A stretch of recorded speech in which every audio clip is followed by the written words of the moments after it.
2021 మే 14 నా పుట్టినరోజు నాడు జగన్మోహన్ రెడ్డి ఆజ్ఞ మేరకు పివి సునీల్ కుమార్, విజయ్ పాల్, అప్పుడున్న ఇంకొక అధికారి సీతారామాంజనేయులు వీరందరూ కుట్ర చేసి అప్పటికప్పుడు నా మీద రాజద్రోహం కేసు పెట్టి నన్ను ఎత్తుకెళ్లి కస్టడీలో టార్చర్ చేయటం, సుప్రీంకోర్టు ఇన్వాల్వ్మెంట్తో నేను మిలిటరీ హాస్పిటల్కి వెళ్ళటం అదంతా అందరికీ తెలిసిందే.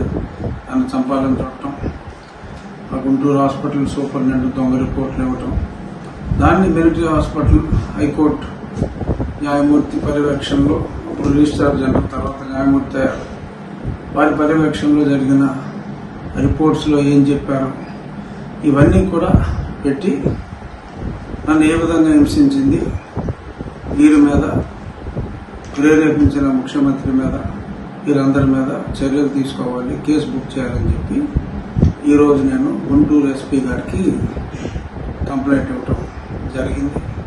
తప్పకుండా దాని మీద యాక్షన్ ఉంటుంది, అది కేసు రిజిస్టర్ చేయాలి. గతంలో నేను సుప్రీంకోర్టుకు వెళ్ళటం, తర్వాత వారు హైకోర్టుకు వెళ్ళమంటాం అన్నీ జరిగినాయి. ఎందుకంటే ఇక్కడ కేసు రిజిస్టర్ చేయాలన్నా పట్టించుకునే వాళ్ళు లేడు.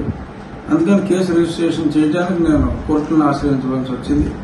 ఇప్పుడు డైరెక్ట్గానే లా అండ్ ఆర్డర్ ధర్మం 4 పాదాలు నడుస్తుంది కాబట్టి ఇప్పుడు చంద్రబాబు నాయుడు గారి పరిపాలనలో నాకు న్యాయం చేయండి, అక్రమంగా నన్ను కస్టడీలో హింసించిన వాళ్ళని న్యాయపరంగా శిక్షించాలి అని చెప్పి నేను కంప్లైంట్ ఇవ్వడం జరిగింది.